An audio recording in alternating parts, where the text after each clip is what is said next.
Hi everyone. Today we're going to talk about some other ways of modulating besides using a pivot chord or a common chord.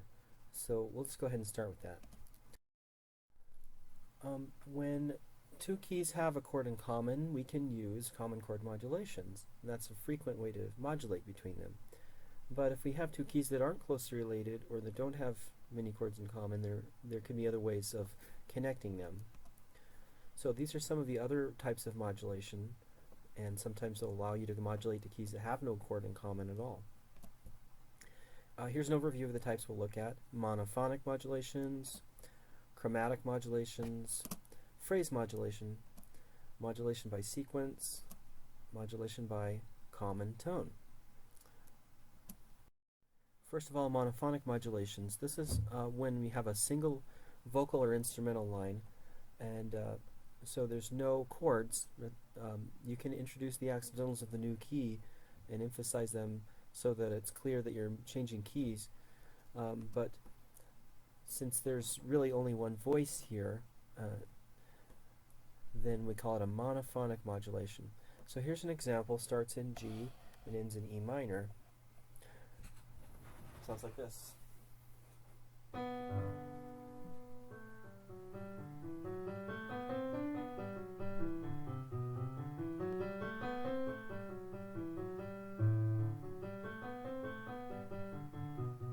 G major is clear there, we arpeggiate it. New accidental. And then we arpeggiate E. Right?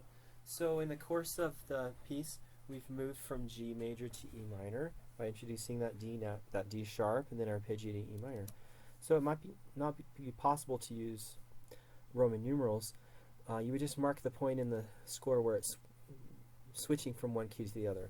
So somewhere around here or here, I would say this is in E minor. Now another type of modulation that doesn't have a common chord is a chromatic modulation. Sometimes there's just no common chord between two keys, and we see an example here. We have one chord that's chromatically altered from the old key to the new key. So look at this A minor chord here, which is 6 in the key of C, and then that's chromatically altered to become a 5 in the key of D. So I can't use this chord in that key, and I can't use this chord in that key, so there's no clear common chord here. Here's how this sounds.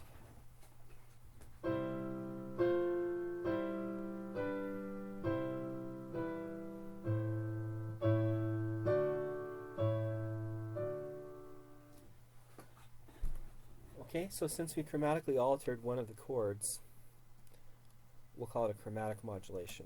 And you just label that new key directly here and start analyzing in the new key. There's no pivot chord possible here. Another kind of modulation that may not have a common chord would be a phrase modulation, in which you'd have one phrase that starts and ends in one key, and the next phrase starts in another key directly. It's also sometimes known just as a direct modulation. So here's one phrase in G major.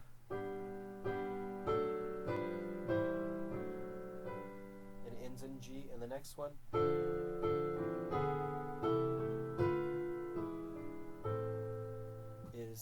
starts and ends in A minor.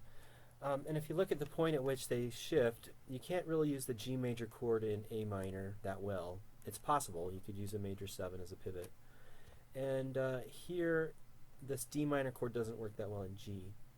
You can try using a minor 5 or something, but that doesn't happen naturally in G major. And since there's sort of a break between the phrases anyway, this is a situation where you can just say it's a direct modulation in this phrase to another key. It is still possible to use common chords in phrase modulations sometimes. Again, just label the new key and start analyzing in that new key. Don't use a pivot chord if you can't. Another way you can modulate is to use a melodic sequence. Essentially, the composer presents a melody in one key and then immediately restates it up a step or down a step in another key, and then it stays in that second key. So using a melodic sequence to move up or down a step. Here's an example from Beethoven.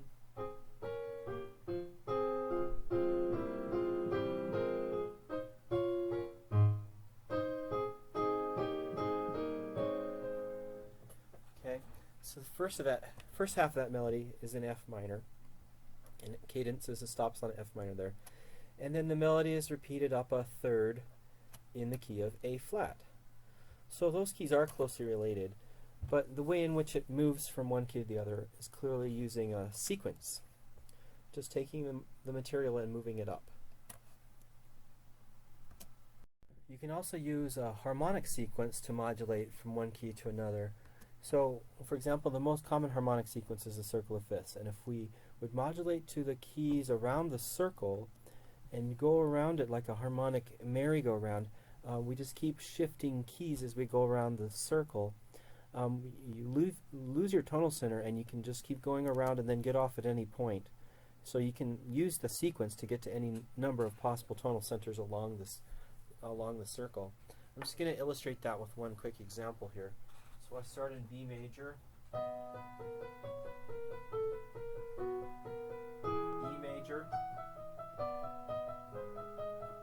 A major, and here's D major,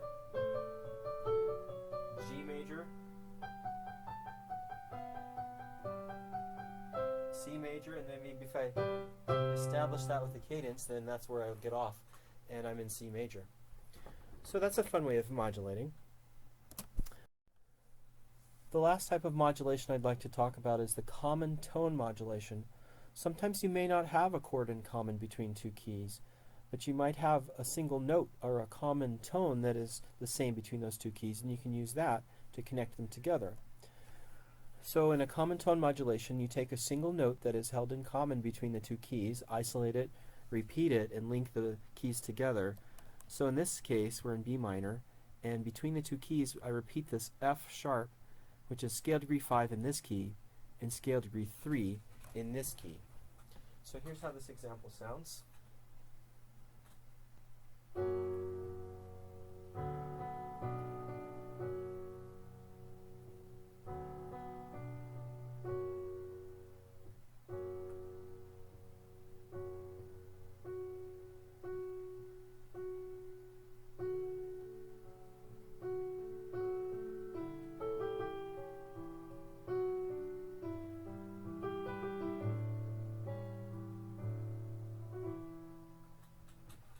It's a nice way of getting from one key to another.